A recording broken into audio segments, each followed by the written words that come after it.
Hello everyone. आज हम discuss करेंगे यूटेट 2019 का प्रीवियस ईयर पेपर और इस पेपर की हम सीडीपी इसमें डिस्कस करेंगे। तो चलिए स्टार्ट करते हैं। फर्स्ट क्वेश्चन है, मनोविश्लेषणात्मक प्रणाली के जन्मदाता कौन हैं? Who is the father of psycho analytic system? तो जल्दी से अपने आंसर आप कमेंट कीजिए। पहला है वुडवर्थ, दूसरा है सिगमंड फ्रायड, तीसरा है जुंग, चौथा है जे.एस. रॉस। तो इसका राइट आंसर आपका है option number B, Sigmund Freud. मनोविश्लेषणात्मक प्रणाली के जन्मदाता सिगमंड फ्रायड हैं। अगला क्वेश्चन है, विद्यार्थियों की शिक्षा में डैश की महत्वपूर्ण भूमिका होती है?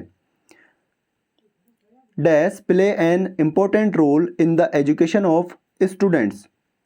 तो स्टूडेंट्स के एजुकेशन में इम्पोर्टेंट रोल क्या प्ले करता है? तो जल्दी से अपना आंसर बताइए। पहला आनुवांशिकता, दूसरा वातावरण, तीसरा उपयुक्त दोनों, चौथा इनमें से कोई नहीं। तो इसका राइट आंसर यहाँ पे होगा option number C, option number C, उपयुक्त दोनों। तो विद्यार्थियों की शिक्षा में आनुवांशिकता के साथ साथ उसको एनवायरनमेंट कैसा मिलता है ये भी महत्वपूर्ण भूमिका निभाता है। अगला क्वेश्चन है, संज्ञानात्मक विकास का तात्पर्य है?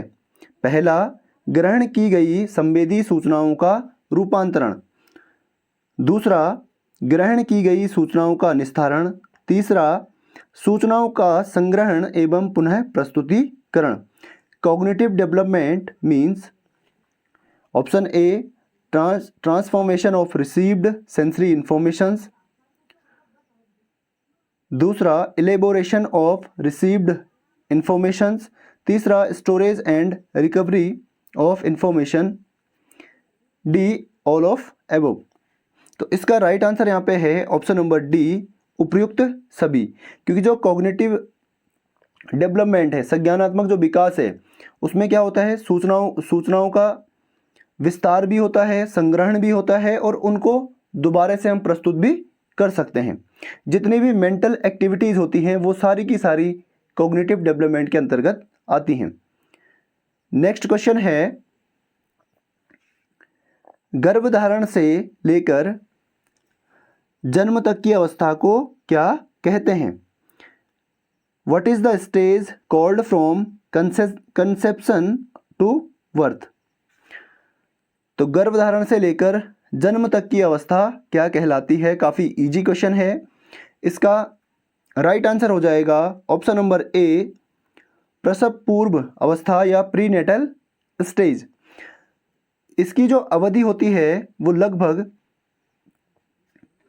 9 मंथ्स या फिर 270 से 280 दिन तक की अवधि इसकी होती है, प्रीनेटल स्टेज की। अगला क्वेश्चन है, जीन पियाजे के अनुसार बच्चों का अमूर्त तर्क और तर्क कौशल किस दौरान विकसित होता है? अकॉर्डिंग टू जीन पियाजे, children develop abstract logic and reasoning skill during. तो ये स्टेज होती है, आपने देखा होगा, आपने सुना होगा या आपने पढ़ा होगा, जीन पियाजे की 4 स्टेजेस होती हैं। पहली सेंसरी मोटर स्टेज, दूसरी सेंसरी मोटर यानी संवेदीगामक अवस्था, और दूसरी होती है प्री ऑपरेशनल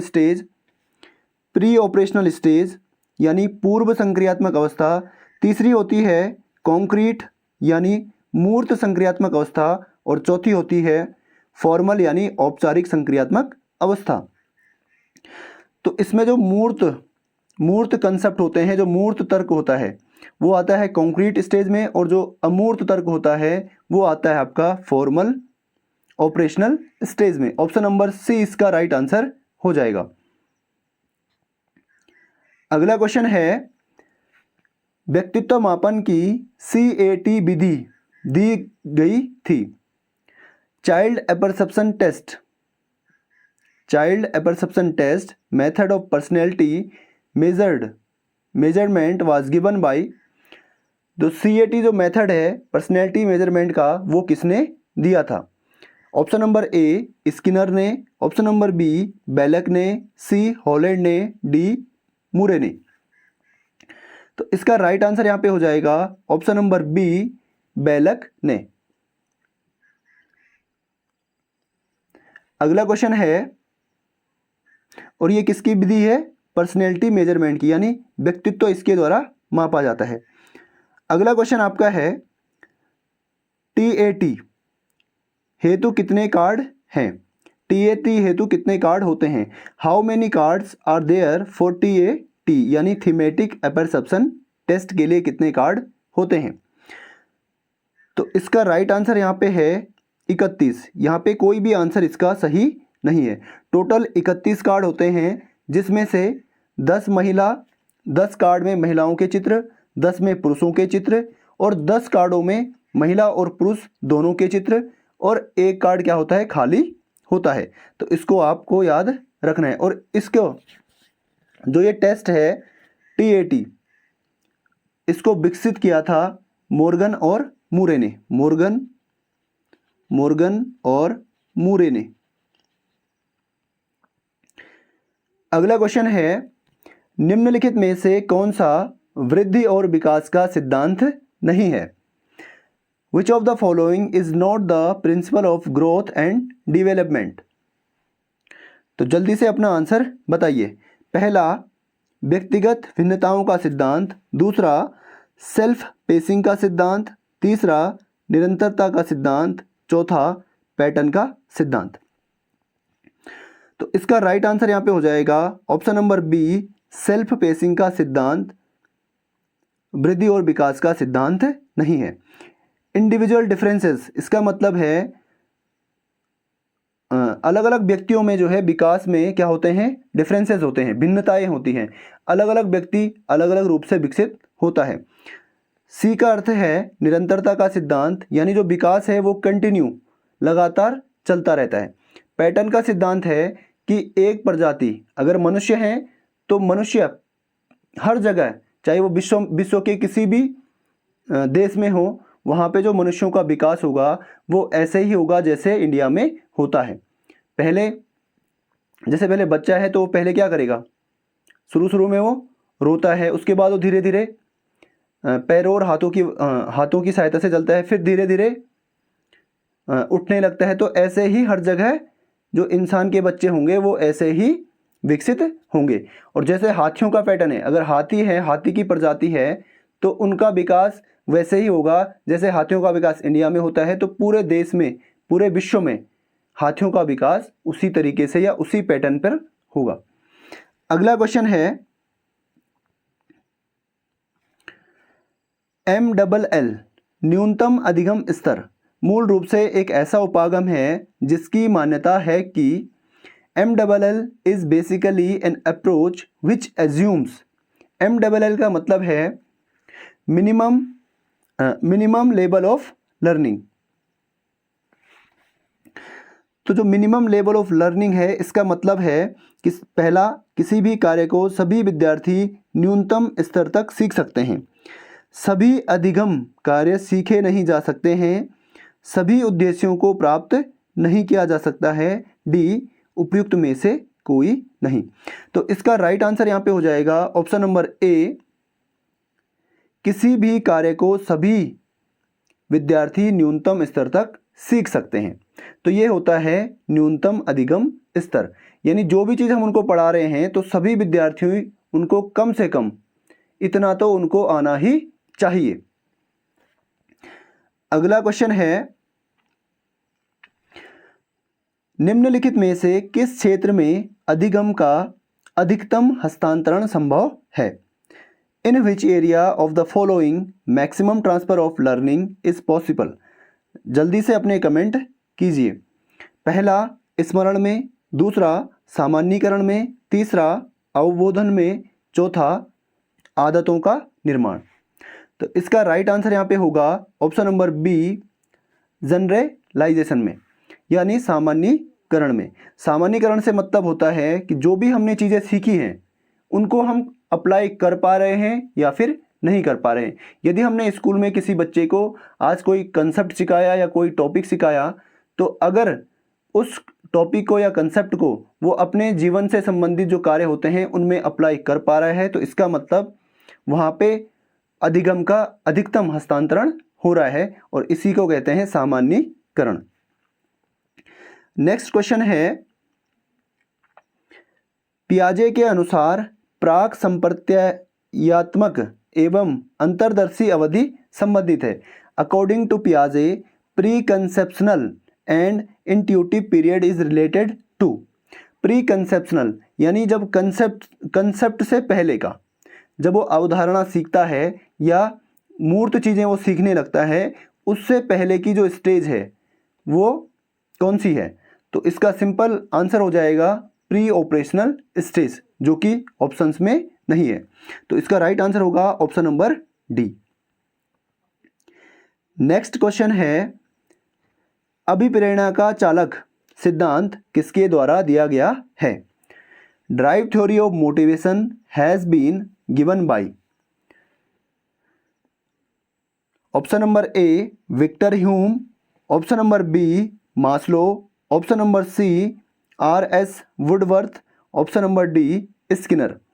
ऑप्शन के हिसाब से इसका राइट आंसर होगा ऑप्शन नंबर सी वुडवर्थ। अगर यहाँ पे हल होता, अगर यहाँ पे हल भी होता ऑप्शन में, तो वो भी इसका आंसर हो सकता था, क्योंकि उन्होंने भी जो है इस थ्योरी पर काम किया है। अगला क्वेश्चन है, बुद्धि लब्धि का प्रत्यय प्रस्तुत किया था। Concept of intelligence quotient has been presented by. IQ का जो प्रत्यय है, जो कंसेप्ट है, वो किसने दिया था? ऑप्शन नंबर ए वुंट ने, ऑप्शन नंबर बी गिलबर्ट ने, option number C William Stern ने, ऑप्शन नंबर डी साइमन ने। तो इसका राइट आंसर यहाँ पे है option number C William Stern ने IQ का जो प्रत्यय है उसको दिया है। और कब दिया था? ये दिया था इन्होंने 1912 में, ठीक है। और 1905 में पहला बुद्धि परीक्षण हुआ था और ये किया था अल्फ्रेड बीने ने। किसने किया था? अल्फ्रेड बीने ने। अगला क्वेश्चन है, बुद्धि के बहुबुद्धि सिद्धांत का प्रतिपादन किया है। Multiple intelligence theory was propounded by. Option number A Spearman, option number B Thurstone, option number C Cattell, option number D Gardner. तो जल्दी से अपना आंसर बताइए। ये तो काफ़ी कॉमन क्वेश्चन है, सीटेट में भी कई बार पूछा गया है और यूटेट में भी ये देखने को मिल रहा है। तो इसका राइट आंसर हो जाएगा ऑप्शन नंबर डी गार्डनर।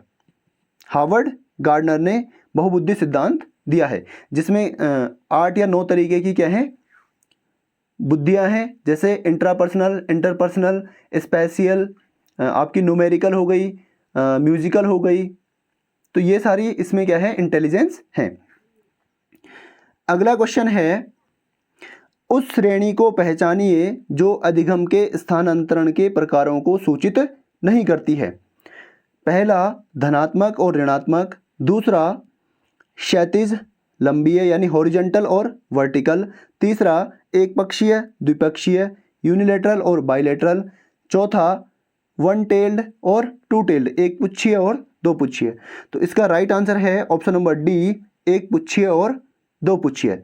ये कोई स्थानांतरण की श्रेणी नहीं है। अगला क्वेश्चन है, यदि किसी बच्चे की मानसिक आयु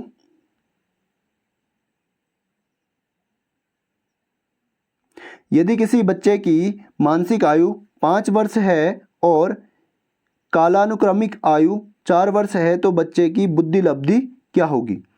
if a child has mental age of 5 years and chronological age of 4 years, then what will be the IQ of the child? तो अभी थोड़ी देर पहले आया था IQ का जो प्रत्यय है वो किसने दिया था?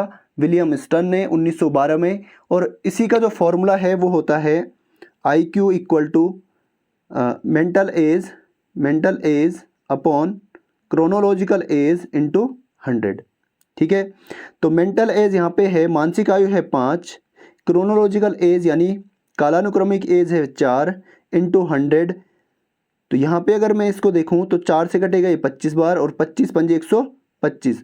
तो ऑप्शन नंबर ए इसका राइट आंसर हो जाएगा 125। नेक्स्ट क्वेश्चन है,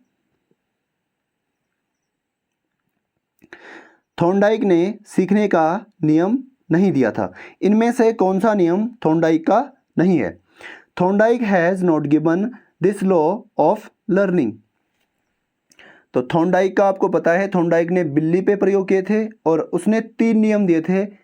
पहला था लॉ ऑफ रेडीनेस, दूसरा था लॉ ऑफ ऑब्जर्वेशन, ऑब्जर्वेशन वाला नहीं था, लॉ ऑफ इफेक्ट यानी प्रभाव का नियम, और चौथा जो है अभ्यास का नियम। ये 3 नियम दिए थे थॉर्नडाइक ने। ठीक है, तत्परता का नियम, प्रभाव का नियम और अभ्यास का नियम। तो अवलोकन का नियम ये है, ये थॉर्नडाइक ने नहीं दिया है। ऑब्जर्वेशन जो लर्निंग थ्योरी है वो दी थी अल्बर्ट वेंडूरा ने। किसने दी थी? अल्बर्ट वेंडूरा ने। इसको आप याद रख सकते हैं। अगला क्वेश्चन है, शिक्षण कौशल से संबंधित निम्न में से कौन है? इनमें से कौन सा शिक्षण कौशल से संबंधित है? Which of the following is related with teaching skills? श्यामपट्ट पर लिखना एक कौशल है, शिक्षण कौशल है। प्रश्न पूछना भी शिक्षण कौशल है और प्रश्नों को हल करवाना भी क्या है? शिक्षण कौशल है। तो इसका राइट आंसर हो जाएगा ऑप्शन नंबर डी, इनमें से सभी। इनमें से सभी। अगला क्वेश्चन है, सीखने की प्रक्रिया में सक्रिय अनुबंधन का आधार है। Important basis of operant conditioning in learning process is. आपको पता होगा जो ऑपरेंट कंडीशनिंग थ्योरी है वो किसने दी थी? वो दी थी BF स्किनर ने, जिसमें पहले वो जो कबूतर था, या फिर जो एक कबूतर पे इन्होंने प्रयोग किया था और एक प्रयोग और किया था, अभी मेरे को ध्यान नहीं आ रहा, लेकिन उसमें क्या था कि पहले वो प्रतिक्रिया करेगा, यानी पहले रिस्पॉन्स करेगा और बाद में उसको स्टिमुलस यानी उसको पुनर्बलन दिया जाएगा। तो वो निगेटिव भी हो सकता था और पॉजिटिव भी हो सकता था। तो यहाँ पे आप देख सकते हैं सीखने की प्रक्रिया में सक्रिय अनुबंधन का आधार है। पहला आवश्यकता, दूसरा पुनर्बलन, तीसरा उद्दीपक, चौथा इनमें से कोई नहीं। तो जैसे कि मैंने बताया था, प्रतिक्रिया अगर वो सही प्रतिक्रिया करेगा तो उसको सकारात्मक पुनर्बलन दिया जाता था, और अगर गलत प्रतिक्रिया करेगा तो उसे नकारात्मक पुनर्बलन दिया जाता था। तो इसका राइट आंसर हो जाएगा ऑप्शन नंबर बी, पुनर्बलन। अगला क्वेश्चन है, काफ़ी इजी क्वेश्चन है। सूक्ष्म शिक्षण के चक्र को पूरा होने की समयावधि का क्या अनुमान है? जो सूक्ष्म शिक्षण चक्र है वो कितनी समयावधि का होता है या कितने टाइम का होता है? What is the standard time duration for a micro teaching cycle? Option number A 6 minute, option number B 12 minute, option number C 24 minute, option number D 36 minute. तो इसका राइट आंसर हो जाएगा ऑप्शन नंबर डी 36 मिनट। सूक्ष्म शिक्षण यानी जो micro teaching होती है उसका जो ड्यूरेशन होता है वो होता है 36 मिनट का। नेक्स्ट क्वेश्चन है, मानसिक मंदता का तात्पर्य है। Concept of mental retardation is. Option number ए औसत मानसिक योग्यता, औसत से कम मानसिक योग्यता, औसत से अधिक मानसिक योग्यता, उपरोक्त में से कोई नहीं। इसका राइट आंसर हो जाएगा ऑप्शन नंबर बी, औसत से कम मानसिक योग्यता। अगला है, एक अध्यापक के लिए अनिवार्य है कि उसे अधिगम के सिद्धांतों का भली भांति ज्ञान हो, क्योंकि a teacher should be well versed with the theories of learning because. Option number ए, इससे अध्यापक को अध्येताओं की आवश्यकताओं को जानने में सहायता मिलती है। अध्येताओं का मतलब है अध्ययन करने वाले या लर्नर्स, ठीक है, यहाँ पे आप देख सकते हैं। दूसरा ऑप्शन है, इससे अध्यापक को अध्येताओं की अभिवृत्तियों तथा रुचियों को समझने में सहायता मिलती है। तो इसका right answer option number B हो जाएगा, क्योंकि यहाँ पे वो उनकी अभिवृत्तियाँ, उनके जो एटीट्यूड है, लर्नर्स के एटीट्यूड और इंटरेस्ट, उनकी जो अभिरुचियाँ हैं उनको समझ पाएगा या जान पाएगा। अगला क्वेश्चन है, शैक्षणिक सामग्री का चयन किसे करना चाहिए? Who should select the instructional material? जो मटेरियल होता है शिक्षण के लिए, यानी जो किताबें होती हैं और किताबों के अंदर जो टॉपिक्स होते हैं, जो सिलेबस होता है, उसको किसे सेलेक्ट करना चाहिए? ऑप्शन नंबर ए अध्यापक को, ऑप्शन नंबर बी विभागाध्यक्ष को, ऑप्शन नंबर सी संस्थान के प्राचार्य को, ऑप्शन नंबर डी विशेषज्ञों की एक समिति को। तो इसका राइट आंसर हो जाएगा option number D, a committee of experts, विशेषज्ञों की एक समिति को ये सब चयन करना चाहिए। क्योंकि बच्चों के जो मेंटल लेवल है, बच्चों का जो मेंटल लेवल है, यानी जो उनका स्तर है, जैसे कक्षा 1 के लिए क्या सामग्री होनी चाहिए, कक्षा 2 के लिए क्या सामग्री होनी चाहिए, कक्षा 3 के लिए क्या सामग्री होनी चाहिए, तो इस तरीके से अलग अलग जो लेवल्स हैं, अलग अलग जो स्तर हैं, उसके लिए सामग्री का चयन एक एक्सपर्ट्स की कमेटी को करना चाहिए। अगर यहाँ पे होता शिक्षण सहायक सामग्री यानी टीचिंग लर्निंग मटेरियल, तो इसका आंसर हो जाता ऑप्शन नंबर ए टीचर। अगला क्वेश्चन है, विद्यालयी जीवन का मुख्य उद्देश्य होना चाहिए। Main M of schooling should be. पहला उच्च उत्तीर्ण प्रतिशत, दूसरा समय पर पाठ्यक्रम पूरा करना, तीसरा बालकों का अनुशासित जीवन, चौथा बालकों द्वारा सक्षमताओं का अर्जन। देखो अभी के जो करंट जो सिनेरियो है उसमें उच्च जो प्रतिशत है उसको ज़्यादा वैल्यू नहीं दी जाती है, पाठ्यक्रम पूरे होने पर भी ज़्यादा वैल्यू नहीं दी जाती है, बच्चे का जीवन अनुशासित हो ये कोई ज़रूरी नहीं है। लेकिन जो सबसे इम्पोर्टेंट चीज़ है वो है ऑप्शन नंबर डी, बालकों द्वारा सक्षमताओं का अर्जन, यानी acquisition of competencies among children. जो योग्यताएं हैं, जो सक्षमताएं हैं, वो बालकों में आ जानी चाहिए। नेक्स्ट क्वेश्चन है, सम्मिलित शिक्षा की सफलता निर्भर है। अब देखिए अगर आप हिंदी में पढ़ेंगे तो यहाँ पे थोड़ा सा आपको डाउट हो सकता है कि ये सम्मिलित शिक्षा क्या होती है, क्योंकि हिंदी में एक ही वर्ड को अलग अलग तरीके से प्रेजेंट किया जाता है। अगर आप इंग्लिश में देखेंगे तो सक्सेस ऑफ इंक्लूसिव एजुकेशन, यानी इसका मतलब होगा समावेशी शिक्षा, डिपेंड्स ऑन, तो समावेशी शिक्षा की सफलता डिपेंड करती है। ऑप्शन नंबर ए समुदाय के सहारे पर, ऑप्शन नंबर बी शिक्षण अधिगम सामग्रियों की उच्चतम गुणवत्ता पर, ऑप्शन नंबर सी पाठ्यपुस्तकों की उत्कृष्टता पर, ऑप्शन नंबर डी अध्यापकों में अभिवृत्त्यात्मक परिवर्तन पर। तो इसका राइट आंसर हो जाएगा ऑप्शन नंबर डी, अध्यापकों में अभिवृत्त्यात्मक परिवर्तन पर, यानी एटीट्यूडनल चेंज अमोंग टीचर्स। जैसे सामान्य बच्चों के साथ साथ अगर कोई विशिष्ट बच्चा है, यानी दिव्यांग है या फिर मानसिक रूप से मंद है ना, या फिर दृष्टिबाधित है या फिर श्रवणबाधित है, तो ऐसे बच्चों का सफलतापूर्वक समावेशन करने के लिए टीचर को अपना एटीट्यूड चेंज करना पड़ेगा, उसका जो व्यवहार है उसको चेंज करना पड़ेगा। अगला क्वेश्चन है, बालिकाओं की शिक्षा को प्राथमिकता दी जानी चाहिए। Education of girls need to be given priority because. पहला, लड़कियां लड़कों की अपेक्षा अधिक होशियार होती हैं, हो भी सकता है और नहीं भी हो सकता है। दूसरा, लड़कियां संख्या में लड़कों से कम हैं, ऐसा भी नहीं है, लड़कियां और लड़के लगभग बराबर संख्या में हैं करंट सिनेरियो में। तीसरा है, भूतकाल में लड़कों की तुलना में लड़कियों के साथ भेदभाव किया गया है। तो भूतकाल में होता था, लेकिन वर्तमान में ऐसा कुछ भी नहीं है। आगे अगर देखें तो ऑप्शन नंबर डी में है, लड़कियां सामाजिक परिवर्तन का नेतृत्व करने में सक्षम हैं। तो हिंदी में यहाँ पे थोड़ा सा गड़बड़ कर रखा है, यहाँ पे इंग्लिश में आप देख सकते हैं girls can lead social change, यानी इसका अर्थ होना चाहिए था लड़कियां सामाजिक परिवर्तन ला सकती हैं। तो इसका राइट आंसर हो जाएगा option number D, girls can lead social change. तो ये था यूटेट का प्रीवियस ईयर पेपर जो 2019 में हुआ था, और इस पेपर की हमने सीडीपी। यदि आपको वीडियो अच्छा लगा है तो वीडियो को शेयर ज़रूर करना, और यदि आप चाहते हैं कि मैं आपके लिए ऐसी वीडियो और भी लाऊं तो आप कमेंट में एक बार ज़रूर बताना। मिलते हैं अगली वीडियो में। Signing out.